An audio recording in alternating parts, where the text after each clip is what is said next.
Tahukah kamu, pohon Natal yang indah kamu hias hari ini, asalnya dari satu peristiwa berdarah yang hampir merenggut nyawa seorang anak kecil. Dan itu semua terjadi pada malam Natal. Ini bukan dongeng, ini adalah sejarah gereja yang jarang sekali diceritakan. Mari kita kembali ke masa lalu, jauh sebelum ada pohon Natal yang kita kenal sekarang. Ratusan tahun lalu di Jerman, ada satu pohon yang jauh lebih besar, jauh lebih tua, dan jauh lebih menakutkan. Namanya pohon Waktor. Pohon ini dianggap suci oleh kaum pagan, simbol kekuatan dewa petir mereka. Pada tahun 716 Masehi, Paus Gregorius II mengutus seorang misionaris pemberani ke wilayah Jerman yang masih pagan. Namanya Bonifasius. Dia bukanlah seorang prajurit dengan pedang, atau seorang raja dengan tentara. Bonifasius datang hanya berbekal satu hal yang dianggap jauh lebih berbahaya oleh kaum pagan saat itu. Iman kepada Yesus Kristus. Misinya sederhana namun sangat berbahaya.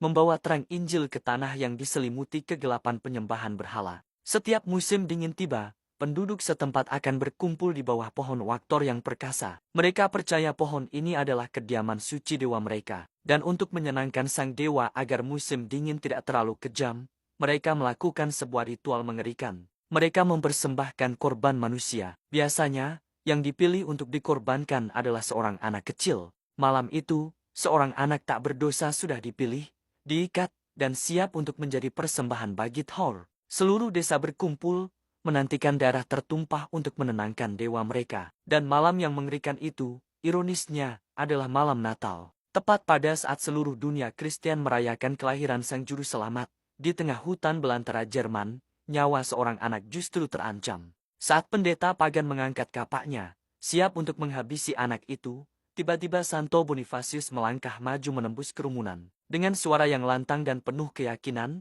dia mengatakan sesuatu yang membuat semua orang terdiam kaget. Dia berkata, pohon suci Thor ini akan aku tebang. Orang-orang pun berteriak marah, kamu gila, petir akan menyambarmu. Mereka yakin dewa mereka akan menghukum siapapun yang berani menyentuh pohon suci itu. Namun Bonifasius tidak gentar. Dengan sebuah kapak di tangan, dia mulai mengayunkan tebasan pertamanya ke batang pohon ok raksasa itu. Semua orang menahan enfas, menunggu petir menyambar dari langit. Tapi tidak ada petir, tidak ada dewa yang turun untuk membalas. Ayunan demi ayunan kapak terus mendarat di pohon itu, dan akhirnya, dengan suara gemuruh yang dahsyat, pohon ok yang telah disembah selama berabad-abad itu pun roboh ke tanah.